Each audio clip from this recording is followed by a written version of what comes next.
Welcome to our next lecture of mechanics of material. As we have discussed in last class, so the deflection or the deformation of uniformly tapered circular section. In this lecture we are going to discuss about uniformly tapered rectangular cross section. Okay, so now consider a rectangular bar which is uniformly tapered from A to B. So initially the length of the width is A. When it is tapered, it is going to be obtained like B. Now what we are going to do is, for this kind of section, how we are going to obtain the deformation formula, that is delta L formula. Okay, so first let us consider the front view of this. So it is like this. So the length of this is A, length of this is B. Okay, same as the previous section, only thing is that is circular, this is a rectangular section.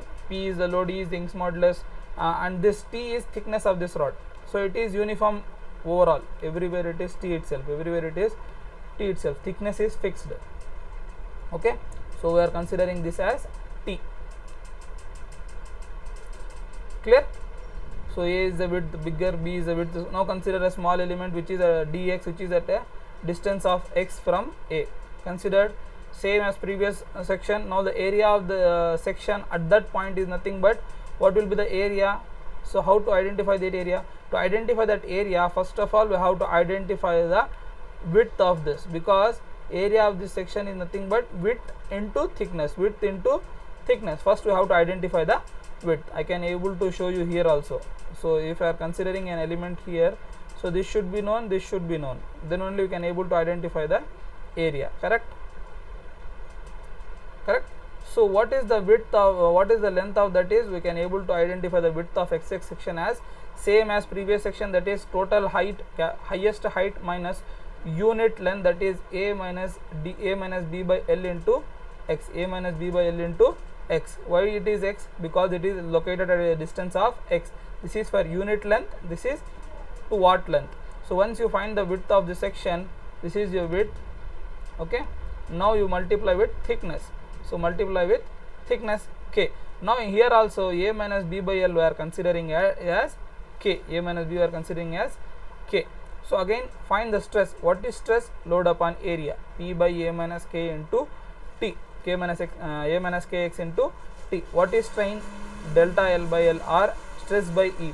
Stress value we know that is nothing but P by A, P divided by A minus Kx into E into T. Now what is here? What is the strain? E can be written as delta L by L or dx, delta x by dx. You can consider anyhow. So that is delta x by dl into, that is P by A minus Kx into Et. Since I want to find the value of delta L, this I am going to transfer to numerator. Since this is in the denominator, it will go to the numerator, P dx by A minus Kx into Et. Once you know this, this is for the small unitesimal length, which is the small element which you have considered. But we want the total deformation, which can be obtained by integrating that in between the limits 0 to L. So that is delta L of 0 to L, delta dl is equal to 0 to L of delta L. So what is the value of delta L? P by A minus Kx into Et into dx. Correct? So in this values, see this. So these values we can consider as constant for this problem. So we will take out this value P by Et. What is the function we are having? 1 by A minus Kx into dx. So if you have a denominator like this, we have to check is there any once you check the what we say, so the if you differentiate this, do we have the value of the differentiation anywhere? We have to find. So if you have differentiation value here, you can able to solve it easily. So what is the differentiation of d of A minus Kx? A minus Kx, we have to differentiate with respect to x. Kx with respect to, sorry, we will try to erase this. This is your K, this is your x. We are differentiating with respect to dx. Okay, so what is the differentiation of A minus Kx? Minus K you have to obtain. Correct? So that is the reason again we are going to multiply with minus K and minus K, multiply and divide. If you see this differentiation is existing above, we know that 1 by x is equal to log x. So this will be considered as 1 by x. So the value of this is log of a minus kx. This has to be applied between the limits 0 to L. So this extra minus k will go outside, that is p by minus et into k. This minus k we can take to the numerator, minus p by etk, that is this has become as log of a minus kx. Now apply the limits, upper limit minus lower limit. Upper limit in the place of x, a minus kl, lower limit a minus k into 0. So we are going to obtain like this, minus p by et of what is k value, a minus b by l, log of a minus b by l into l. So this l will be get cancelled, minus log a. Again next step, this will be repeating as it is, no changes in this. So this is coming as it is, keep as it is, no changes in this. Next, log of a minus into a minus into minus plus. So minus a plus a will be cancelled, log b minus log a, log b minus log a. So what I am trying to do is, since we have minus here, I am trying to multiply this with minus. So minus into minus, this will become plus, the log plus b will become minus log b, minus log a will become plus log a. So that we can write as log a minus log b.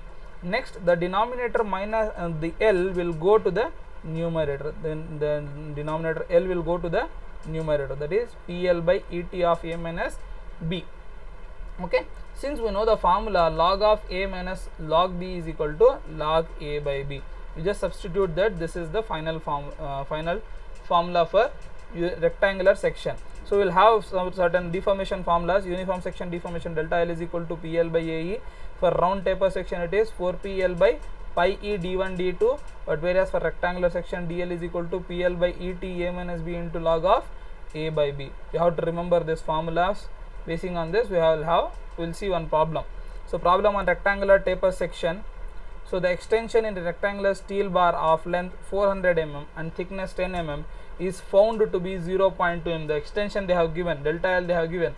The bar tapers tapers uniformly with a width of, first A is given and your B is given. Next, if E for the bar is 2 into 10 to the power of 5, your Young's modulus is given. They are telling us to find the load, axial load they are asking. So first write down the data, given data. The length of the rod is given, thickness is given. So L is equal to 400, T is equal to 10, DL is equal to 0.21, extension width bigger is equal to 100. So write the formula directly. Delta L is equal to PL by E into A minus B into T. You can consider the A minus B into T is nothing but your area into E into log of A by B. Okay, so this 100 minus 50 into 10 into 2 into 10 to the power of 5, log of 100 by 50. Clear? So 0.21 they have given for this. So what we are going to try, you will try to send all the values to other side. So 0.2 into this denominator, whole denominator will go to the numerator. 0.21 into 100 minus 50, that is nothing but 50. 10 into 2 into 50 divided by 400, this numerator will come to the denominator. Since this is also in the numerator itself, because this is a multiplication, this will also be in numerator itself. This will also be in numerator itself. Clear? Clear? So so you can try to solve this.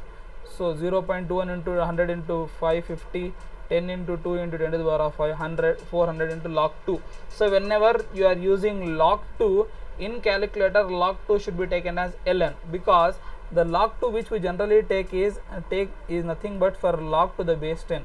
So always the log to the base 10 is nothing but ln, whereas in calculator there will be another log. Okay, that log value is nothing but to the base e. That is standard actually. To the base e is always log, to the base 10 is always ln. So while using in calculator you should always use ln, until unless if there is some problem where you are having log e. Most of the time it will be log 10 itself. Okay, so you have to use ln. So basing on that you are going to obtain the value of P. Okay, so it has been obtained as 75.74 kilonewton. Next problem, next topic is composite bars. What is composite bars? We might have come across some compound bars. What are compound bars? Is nothing but, in compound bars we will be having attachment of two sections like this. Either it is a varying section or it is a continuous section. So we will be attaching two sections.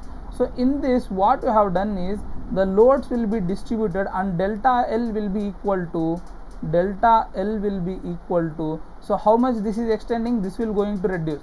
How much this is reducing, that much extension will be included in this. So delta L is equal to, in varying sections, delta L is equal to what we have written, delta L1, okay, plus delta L2 plus delta L3. In that way we have written, okay, delta L2, I am trying to sort it out, okay, delta L2 plus delta L3. So but whereas in composite bars is nothing but when one rod is present completely inside, so it is like this. So one section is there, inside there will be another section, just like your concrete. If you see concrete, in concrete there will be cement, there will be stones, there will be steel rod, all together is considered as concrete. So composites are nothing but the materials which are present in one inside the other. So while solving this kind of problems, so if you take if you consider a concrete beam, so when you apply the load, so the steel rod will be extending a different way, the cement will be extending different way. But what happens in this, the overall extension of the composite beam seems to be same. So that is the reason when you are solving this kind of problems, composite problems, you have to consider always delta L will be equal to delta L2. That is the total deformation of the section 1 should be equal to the total deformation of section 2. Because if you see from outside, since the objects are present one inside the other, so the how much deformation it is going to obtain, the same deformation it is going to obtain with the other element, okay. But whereas the loads, so when you are applying the loads will be distributed among the element. The load will be distributed among the element, that is P is equal to P1 plus P2. But whereas in compound bars, the load will be equal every time. So the load here will be always equal to this, the load which is equal to here will be equal to this. So in this we have even tried to solve few problems, okay. So in that way, so but whereas here load P1 is equal to P1 plus P2. Next, what is modular ratio? The ratio of modulus of elasticity of one material to the modulus of elasticity of second material is called as modular ratio. Why I have given this is sometimes they will ask you to find the modular ratio also. So according to this also you can able to write another equation here. Another equation. See this has been obtained from this section here. Okay. So again P is equal to, you can write, since P is nothing but sigma 1 A1, because sigma is what? Sigma stress is equal to P by A. Sigma stress is equal to P by A. Correct? Sigma stress. Sorry. Let me zoom out.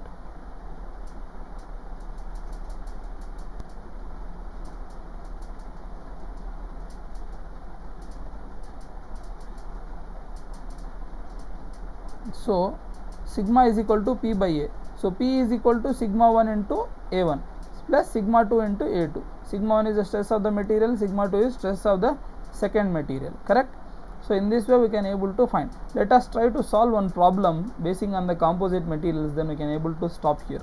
A steel rod of 3 cm diameter is enclosed centrally means kept at the center in a hollow circular tube.